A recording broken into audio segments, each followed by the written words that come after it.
आजसू केंद्रीय कार्य समिति की बैठक खत्म हो गई है। बंगाल में 28 दिसंबर को पार्टी महाधिवेशन करेगी। 29 दिसंबर को सभी जिला मुख्यालयों में हेमंत सरकार के खिलाफ पार्टी सभा करेगी। नाकामियों को गिनाने का इन सभा में काम होगा। पार्टी में नए चेहरे को जिम्मेदारी दी गई है। केंद्रीय उपाध्यक्ष के तौर पर अकील अख्तर को ये जिम्मेदारी दी गई है। वहीं कुशवाहा शिवपूजन मेहता को भी केंद्रीय उपाध्यक्ष बनाया गया है। इसके अलावा केंद्रीय प्रवक्ता सरकार पहले स्थानीय नीति बनाए और फिर रोजगार देने की बात करी। केंद्रीय प्रवक्ता ने कहा है झारखंड में विधानसभा की सीटों की संख्या बढ़ाने को लेकर भी आजसू प्रधानमंत्री और राष्ट्रपति, गृह मंत्री और केंद्रीय चुनाव आयोग से मुलाकात करेगा।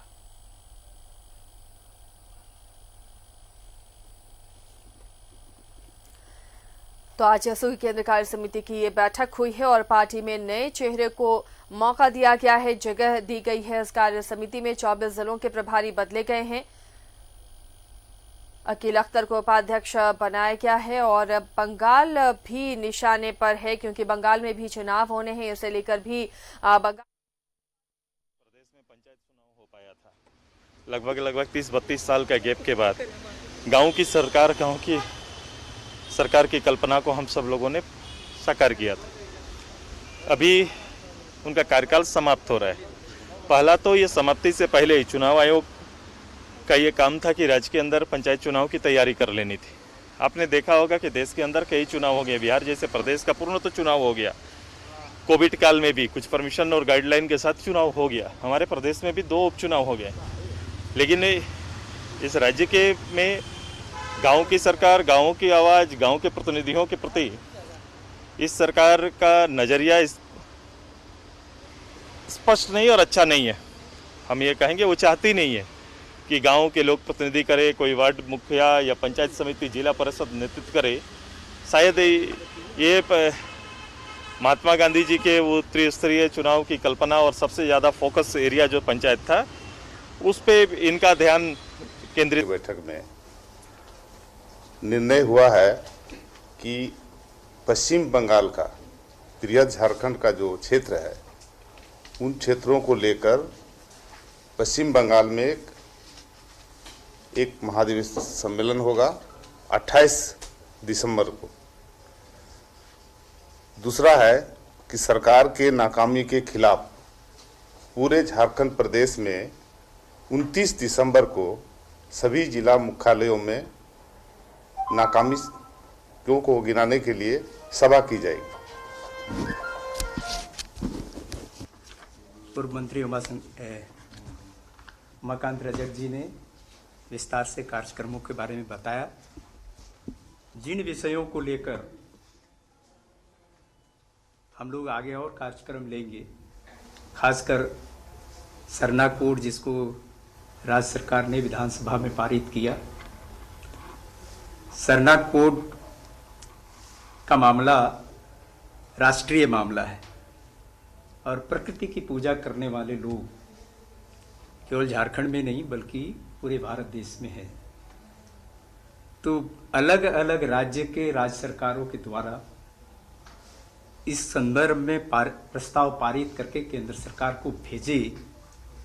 इसके लिए आजसू पार्टी का प्रतिनिधि मंडल अलग अलग राज्य के राज्य सरकार के मुख्यमंत्रियों से मिल करके वहां से प्रस्ताव पारित करने का आग्रह करें।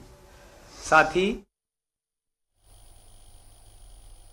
तो आजसू केंद्रीय कार्य समिति की बैठक हुई है और कई महत्वपूर्ण फैसले इस बैठक में लिए गए हैं। सहयोगी राकेश जुड़े में अपडेट के साथ। राकेश का रुख करते हैं। राकेश, कई मायनों में ये बैठक बहुत महत्वपूर्ण रही। एक तो नए चेहरे को जिम्मेदारी दी गई है, दूसरा बंगाल चुनाव को भी टारगेट कर रही है आजसू। क्या पूरी जानकारी है? बिल्कुल, देखिए संगठन का पूरी तरीके से विस्तार किया गया है। आसिया कई नए चेहरों को मौका दिया गया है। 2 उपाध्यक्ष नए बनाए गए हैं। एक तो शिवपूजन मेहता जो कि पलामू से आते हैं, उनको जिम्मेवारी दी गई है। उपाध्यक्ष के तौर पर उनको पार्टी ने नियुक्त किया है। और इसके अलावा अगर आप बात करें तो सांगठनिक तौर पर कई फेरबदल किए गए हैं। तमाम जो जिला हैं 24 जिला उसमें प्रभारी नियुक्त किए गए हैं। इसके अलावा बंगाल चुनाव को देखते हुए भी पार्टी ने वहां एक बड़ा सम्मेलन करने की बात कही है। आगामी 28 दिसंबर को पार्टी जो है बंगाल में खासतौर पर पुरुलिया में पार्टी जो है बड़ा सम्मेलन करने जा रही है, उसको लेकर प्रभारी भी नियुक्त कर दिए गए हैं। तो कहीं ना कहीं आजसू की नज़र बंगाल चुनाव पर भी है। हालांकि पार्टी ने खुलकर नहीं कहा है कि बंगाल में पार्टी चुनाव लड़ेगी या नहीं लड़ेगी, क्योंकि बंगाल में बीजेपी है तो क्या बीजेपी के साथ आजसू जाएगी, एनडीए का वो हिस्सा है। तो इन तमाम सवालों पर फिलहाल आजसू खामोश है। लेकिन इतना इशारा आजसू की तरफ से किया गया है कि झारखंड से सटे जो इलाके हैं, चाहे बांकुड़ा की बात कर ले, पुरुलिया की बात कर ले, मेदिनीपुर की बात कर ले, तो ऐसे जो इलाके हैं जो कि सीमावर्ती इलाके हैं, जो कि वृहद झारखंड का कभी हिस्सा रहे थे, तो इन जगहों पर आजसू की नजर है। और यही वजह है कि आजसू ऐसे जगहों को टारगेट कर रही है। आगामी 28 दिसंबर को पार्टी वहां एक बड़ा सम्मेलन करने जा रही है। इसके अलावा राज्य सरकार के 1 साल पूरे होने पर यानी कि 29 दिसंबर को पूरे जिला मुख्यालय में, झारखंड के तमाम जिला मुख्यालय में आजसू सभा करेगी और राज्य सरकार के नाकामियों को गिनाने की कोशिश की जाएगी।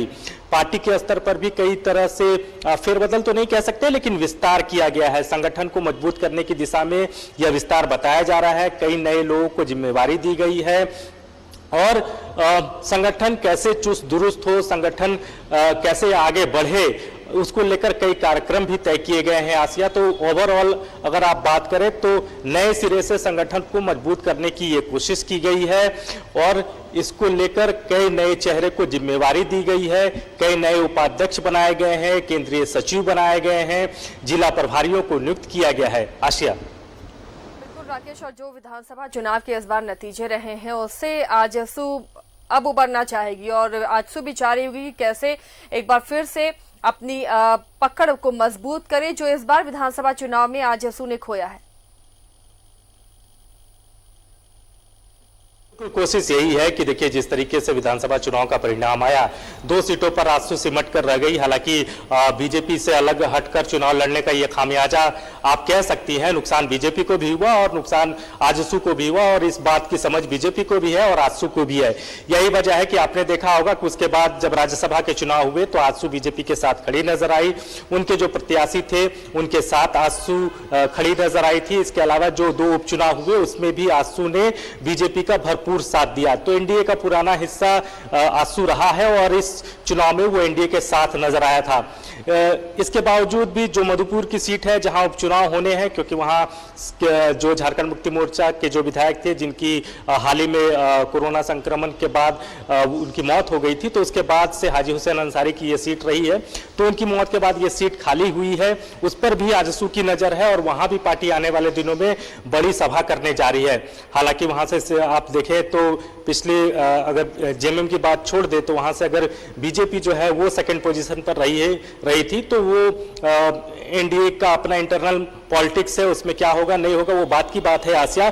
लेकिन फिलहाल मधुपुर की सीट पर आजसू की नजर है। आजसू को लगता है कि संगठन के स्तर से मधुपुर में पार्टी स्ट्रांग है, लिहाजा वहां मेहनत की जा सकती है। तो इन तमाम विषयों को लेकर केंद्रीय कार्य समिति की जो आज बैठक हुई है उसमें चर्चा हुई है। बंगाल पर भी पार्टी का फोकस है।